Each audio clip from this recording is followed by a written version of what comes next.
little Sumpin, something.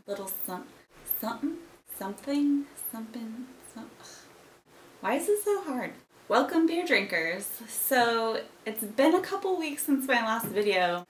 Things have been a little hectic, but I finally have a chance to sit down and enjoy a good beer, and who better to share it with than you guys. So today I'm going to be drinking the Lagunitas Little Something Wild Ale. There is a little something, I don't know how you say this, the Little Something regular ale, but that's available year-round. The wild ale, I believe, is just kind of like a summer thing.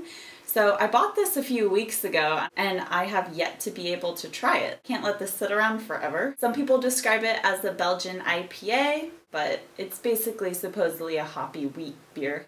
So the wild moniker here is referring to the fact that they used a wild yeast strain. Now, I feel like the term wild used to be kind of used to describe ales that were sour, because Brettanomyces is considered to be a wild yeast strain, but nowadays they're using so many different types of wild yeast that you don't always get a sour ale when you're fermenting with wild yeast. It pretty much means that they're using a non-traditional yeast strain, and you're gonna get some non-traditional flavors out of the beer. So don't just assume when you hear farmhouse or wild that you're gonna have a sour ale, because while that was true most of the time, maybe a few years ago, there's so much experimentation going on now that wild really could mean anything, and I'm not expecting this to be a sour ale. Just something to keep in mind when you're out there, because there's not a lot of standardization when it comes to beer terms, and I think wild is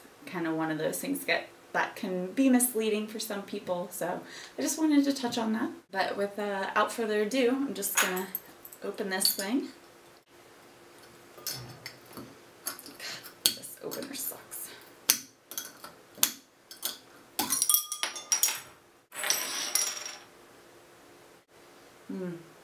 It definitely has a pretty strong IPA smell to it.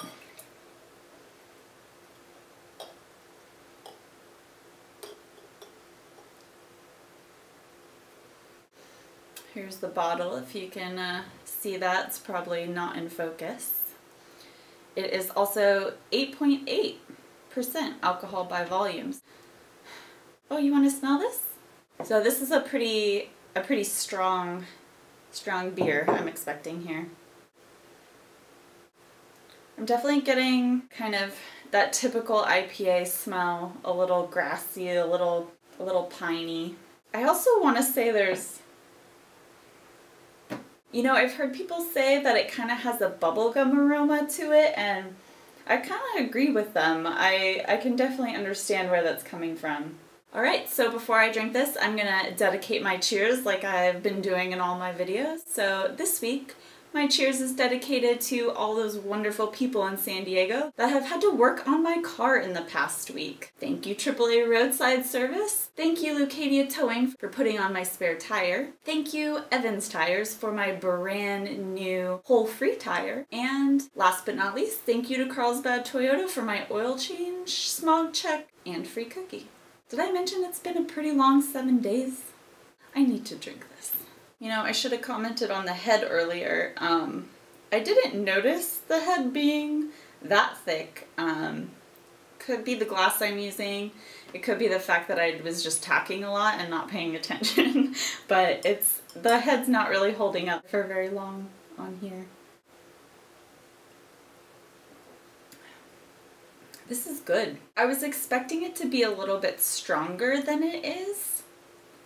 That could be due to the fact that this isn't a very fresh, I'm not sure when this was bottled, but it was probably bottled towards the beginning part of the summer, and you know, we just got into fall here, so this isn't gonna be super fresh. So maybe that's why it's not quite as strong as I was expecting.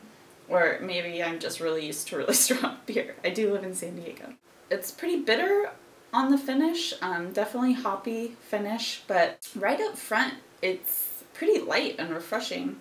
I don't know if you can see the head here, but it's pretty thick. It sticks to the glass. pretty well. It's actually quite pretty for a beer. I think I'm getting a little bit of citrus too.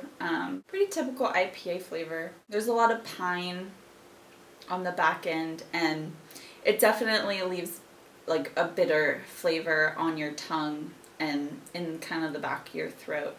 So it's definitely got a strong finish. It's not quite as strong as some of the stuff I drink, but it's a pretty substantial beer. So as far as people calling this a Belgian IPA, I definitely think that that's an appropriate descriptor for this, but I would say it definitely leans more towards being an IPA than a typical like Belgian wheat beer. But I like that better. And this is something that I would be drinking again. As far as the rating, I think I would give this maybe like a B+. It's very good. I really enjoy it. Way to go, NorCal. I'm gonna go sit down, relax, drink the rest of this on the couch, and unwind from my hectic life. Thanks for joining me, guys. I have some really exciting stuff coming from the brewery, including a horchata beer, so we'll be getting to those eventually. Until next time, happy drinking, and I'll see you again soon.